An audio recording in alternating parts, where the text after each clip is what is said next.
Сайн мэцгаана хүүхдүүд ээ. Багш та бүхэндээ зориулаад цагаар төгсөх нөхцөлийг зөв бичиж сурах сэдэв хичээлийг бэлтгэлээ.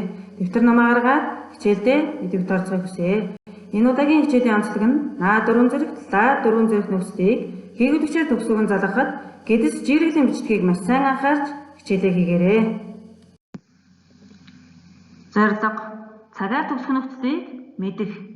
Тэгвэл энэ зорилгынхаа хүрээнд үндэсний бичиг, хэрэглэгчээр бичигдэх хэлбэрүүдийг ялган таних, унших, бичих, үйл язгуур үндсийг цагаар төгсөх нөхцлөөр хувилгаж бичиж сурах зорилт дэвшүүллээ.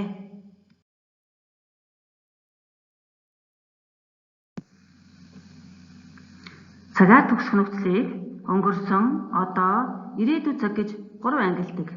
Хэрэглэгчигт, үндэсний бичигт эдгээр нөхцлүүдийг яаж бичсэнийг ажиглаарай. Лаа дөрвөн зэрэгт, наа дөрвөн зэрэгт нөхцөлийг гээгүүлэгчээр төгссөн үгэнд залгахад гэдэс жиргэлж бичхийг багш нь улаан öngөөр тодруулж өгснийг сайн ажиглана шүү. Бусад бүх тохиолдолд гээгүүлэгчээр төгссөн ч, эгшгээр төгссөн ч нөхцлүүдээ шууд залган бичдгийг анхаараарай.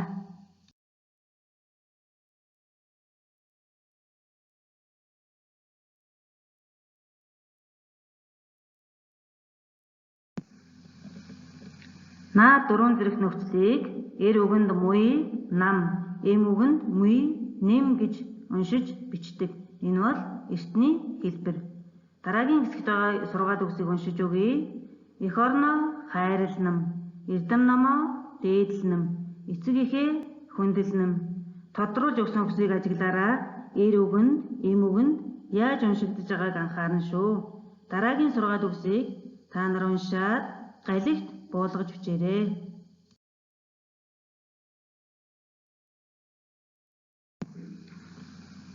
Эхний хэсэгт байгаа үгсийг галиг хэрэглэгчигт сонсогдох хэлбэрээр нь уншиж өгье.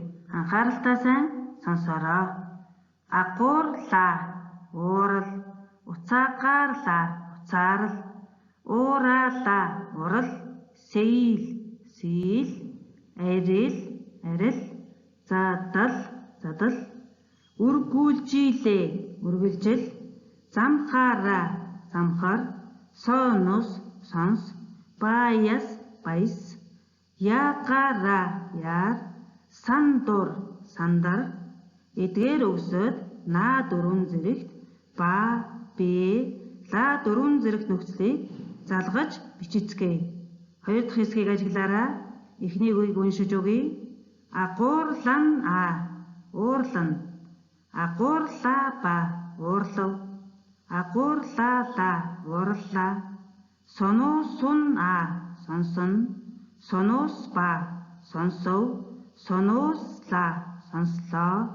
Бусад үгсүүд наа дөрвөн зэрэгт ба, бэ, лаа дөрвөн зэрэгт нөхцөлийг залгаж бичээрэй.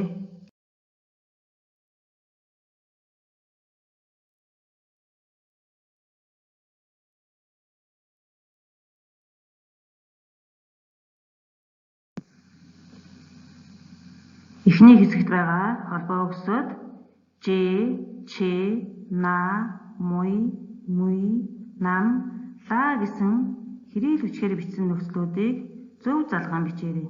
Бичихдээ эр, эм үгэнд ордог хэлбэрүүдийг маш сайн ажиглаарай. Хоёр дахь хэсэгт хэрхэн зөв залгаж бичсэнийг ажиглаад нөхцөл нүдлэх мэдлэгээ баттгаарай.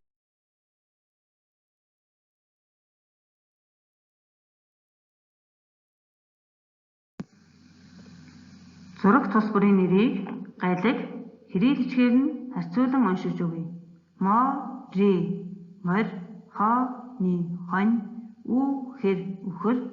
Эдгээр үгсийг дэвтэртээ бичээд нүдлэн тогтоогоорой. Гэрийн даалгавар. Дараах хуудсанд байгаа хичээлүүдийг дэвтэртээ бичиж хийх даалгавар байгаа шүү. Гэрийн даалгавраа хийж гүйцэтгээд дараах аяг руу анги, овог нэрээ бичиж илгээгээрэй. Үндэсний бичгийг шимтэн сонирхогч та бүхэн анхаарал хандуулсан баярлалаа.